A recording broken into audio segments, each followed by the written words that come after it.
శ్రీమన్మహాభారతము 644వ రోజు. ఓం అస్మద్గురుభ్యో నమః. నారాయణం నమస్కృత్య నరం చైవ నరోత్తమం దేవీం సరస్వతీం వ్యాసం తతో జయం ఉదీరయేత్. శ్రీమన్మహాభారతము సభాపర్వము 74వ అధ్యాయము ద్వారా సూత మహానుభావుడు శౌనకాది మహర్షులందరికీ ప్రవచనం చేస్తూ ఈ రకంగా చెబుతూ ఉన్నాడు. ఓ మహర్షులారా, వైశంపాయన మహర్షి జనమేజయ మహారాజుకు శ్రీమన్మహాభారతాన్ని ఉపదేశం చేస్తూ ఇలా చెబుతూ ఉన్నాడు. ఓ రాజా, దుర్యోధనుడు ధృతరాష్ట్రునికి అర్జునుడి యొక్క పరాక్రమాన్ని గురించి చెబుతూ ఈ రకంగా అంటూ ఉన్నాడు. ఓ తండ్రి, నాకు అర్జునుడంటే చాలా భయం. ఆ భయము వలన వేలాది అర్జునులు నాకు అంతటా కనిపిస్తున్నారు. మొత్తం ఈ నగరమంతా అర్జునమయంగానే నాకు కనిపిస్తోంది. ఓ తండ్రి, పార్థమేవ హి పశ్యామి రహితే తాత భారత దృష్ట్వా స్వప్నగతం పార్థం ఉద్భ్రమామి హి అచేతనః. ఏకాంతములో కూడా నాకు అర్జునుడే కనిపిస్తున్నాడు. కళ్ళలో కూడా అర్జునుడిని చూచి బెదిరిపోయి భయపడి ఒక్కసారిగా లేస్తున్నాను. అంతేకాదు ఓ తండ్రి, అర్జునుడంటే నాకు చాలా భయం. దాని వలన ఆ అనే అక్షరముతో మొదలయ్యేటటువంటి ఏ పదము విన్నా, ఏ పేరు విన్నా సరే నాకు అర్జునుడే జ్ఞాపకం వస్తున్నాడు. వెంటనే భయం కలుగుతోంది. ఓ తండ్రి, అర్జునుడు తప్ప మరే శత్రువన్నా మరే వీరుడన్నా లోకములో నాకు భయమే లేదు. అర్జునుడు ఎంత గొప్పవాడంటే యుద్ధములో ప్రహ్లాదం వా బలిం వాపి హన్యాద్ధి విజయోరణే. ప్రహ్లాదుడినైనా సరే, బలి చక్రవర్తినైనా సరే యుద్ధములో అర్జునుడు చంపగలడు. అంత గొప్పవాడు. అర్జునునితో యుద్ధము అనంటే ఇక సర్వనాశనమైనట్టే. మనము అర్జునుని ప్రభావమేమిటో నాకు తెలుసు. అందుకే నిత్యం దుఃఖం వహామిచ, ప్రతిరోజు దుఃఖిస్తున్నాను తండ్రి. పూర్వము దండకారణ్యములో మారీచునికి రాముడంటే ఎంత భయముండేదో అట్లాగే నాకు కూడా మహావీరుడైనటువంటి అర్జునుడంటే అంత భయంగా ఉంది అని దుర్యోధనుడు అనగానే ధృతరాష్ట్రుడు ఈ రకంగా అంటూ ఉన్నాడు. నాయనా దుర్యోధన, నాకు తెలుసు అర్జునుడు మహాపరాక్రమశాలి అని నాకు తెలుసు. అతనిని ఎదిరించటం అనేటటువంటిది చాలా కష్టం. అందుకోసం అర్జునుడికి నచ్చనటువంటి పని ఏదీ చెయ్యవద్దు. జూదమైనా, శస్త్రయుద్ధమైనా, దుర్భాషణలు అయినా ఎప్పుడూ చెయ్యవద్దు. అట్లా జరిగితే మీకు అర్జునుడితో యుద్ధం చేయాల్సి వస్తుంది. అందుకని ఓ కుమారా, అర్జునునితో స్నేహముగానే ప్రవర్తించు. అర్జునుడితో సత్సంబంధము పెట్టుకో.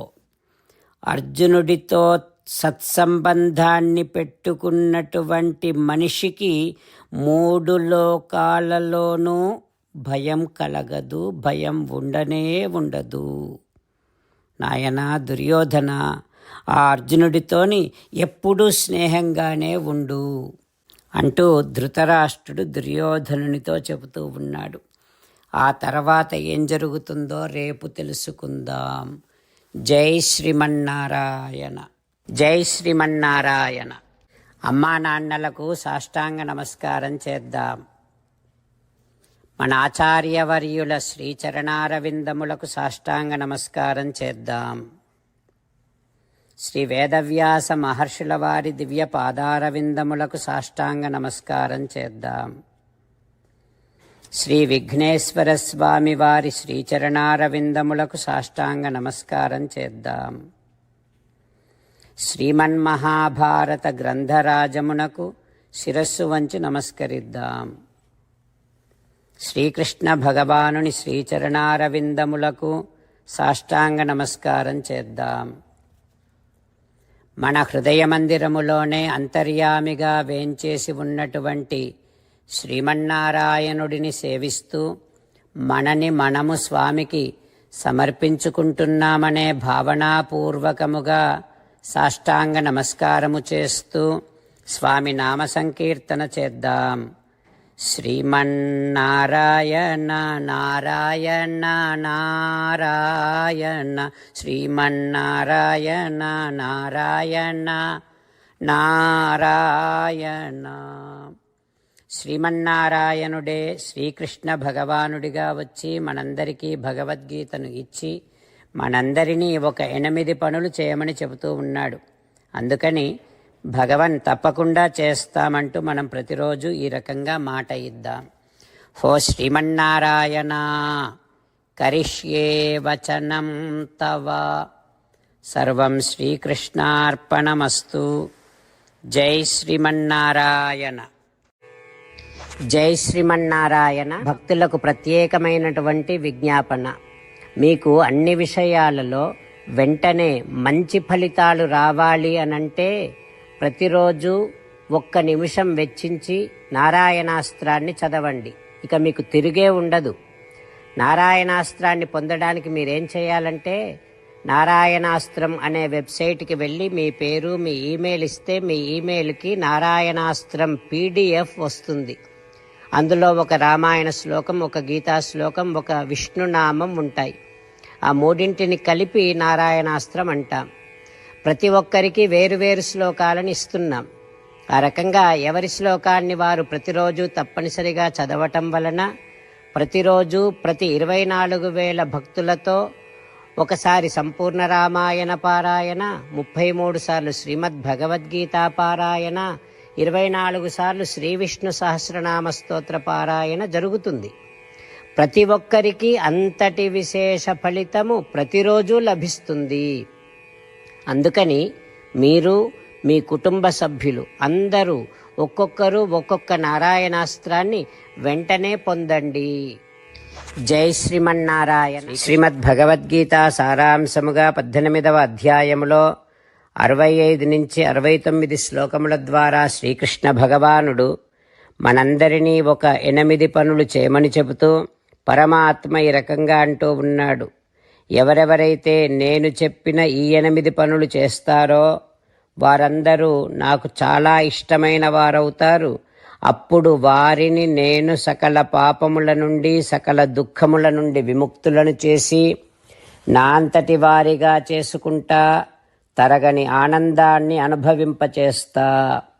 నిజమే చెబుతున్నా, ప్రమాణము చేసి చెబుతున్నా అంటూ సాక్షాత్తుగా దేవదేవుడైన శ్రీమన్నారాయణుడైన శ్రీకృష్ణ భగవానుడే మనను ఈ 8 పనులు చేయమని చెబుతూ ఉన్నాడు కనుక హో శ్రీమన్నారాయణ కరిష్యే వచనం తవ తప్పకుండా చేస్తా, నువ్వు చెప్పినట్టే చేస్తా అంటూ మనం ప్రతిరోజు దేవదేవుడైన శ్రీమన్నారాయణుడికి ఈ రకంగా మాట ఇద్దాం. హో శ్రీమన్నారాయణ నువ్వు చెప్పినట్టే నేను నిన్నే సంతతము ధ్యానము చేస్తూ ఉంటా.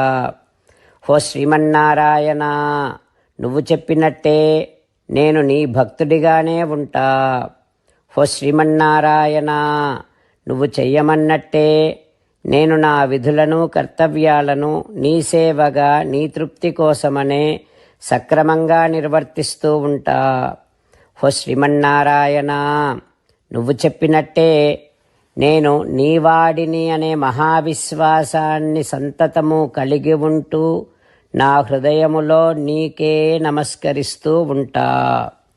హో శ్రీమన్నారాయణ మామేకం శరణం వ్రజ నన్నొక్కడిని మాత్రమే శరణు వేడుకో అని నువ్వే అన్నావు కనుక నేను నిన్ను ఒక్కడిని మాత్రమే శరణు వేడుకుంటా. హో శ్రీమన్నారాయణ మా శుచః, ఇక దుఃఖించకు అని నువ్వే నాకు భరోసా ఇస్తూ ఉన్నావు కనుక నేను ఇక దుఃఖించను. హో శ్రీమన్నారాయణ, నువ్వు చెప్పినట్టే నువ్వు నా కోసమని చెప్పిన శ్రీమద్భగవద్గీతను ఎప్పుడో ఒక్కసారి కాకుండా ప్రతిరోజు కనీసం ఒక్క శ్లోకాన్నైనా అనుసంధానము చేస్తూ గీతోపదేశాన్ని జ్ఞాపకం చేసుకుంటూ ఉంటా. హో శ్రీమన్నారాయణ, నువ్వు చెప్పినట్టే నువ్వందరి కోసమని చెప్పిన శ్రీమద్భగవద్గీతను తెలియని భక్తులందరికీ తెలియచేసే నా వంతు ప్రయత్నాన్ని నిరంతరము కొనసాగిస్తూనే ఉంటా. హో శ్రీమన్నారాయణ, నేను నువ్వు చెప్పినట్టే చేస్తా, నీకు నచ్చినట్టే ప్రవర్తిస్తా, నీకోసమే పని చేస్తూ ఉంటా. కరిష్యే వచనం తవ. సర్వం శ్రీకృష్ణార్పణమస్తు. జై శ్రీమన్నారాయణ.